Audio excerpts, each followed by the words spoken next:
पुढची बातमी प्रदूषणासंदर्भातली. प्रदूषण रोखण्यासाठी म्हणून वाहनांवर दुप्पट कर आकारला जाणार आहे. महाराष्ट्र मोटार वाहन कर विधेयक एकमतानं मंजूर झाले. वायू प्रदूषणावर नियंत्रण मिळवण्यासाठी जुन्या आणि प्रदूषणकारी वाहनांवरील पर्यावरण करात वाढ करण्याचा निर्णय घेतला आहे. हा कर दर 5 वर्षांसाठी एकरकमी आकारला जाणार आहे. या सुधारित कर रचनेमुळे राज्याला दरवर्षी सुमारे 160 कोटींहून अधिक अतिरिक्त महसूल मिळणार आहे.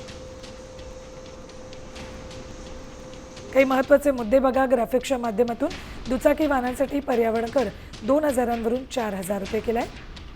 पेट्रोल वाहनांसाठी 3,000 वरून 6,000 रुपये हा कर केलाय.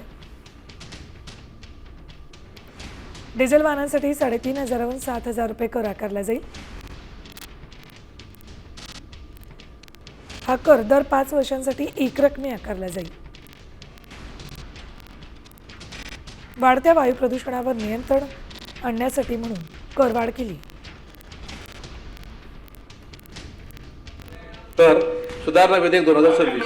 मंत्री महोदय, सभापती महोदय, विधानसभेने संमत केलेले सन 2026चे विधानसभा विधेयक क्रमांक 23 महाराष्ट्र मोटर वाहन कर सुधारणा विधेयक 2026 विचारात घ्यावे असा मी आपल्या अनुमतीने प्रस्ताव मांडतो. प्रस्ताव असा आहे की विधानसभेने संमत केलेले सन 2026 चे विधानसभा विधेयक क्रमांक 23 महाराष्ट्र मोटार वाहन कर सुधारणा विधेयक 2026 विचारात घ्यावे.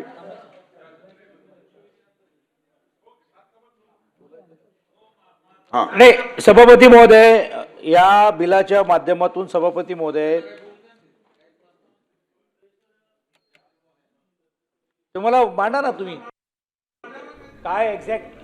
नाही, मला मंत्री महोदय सभापती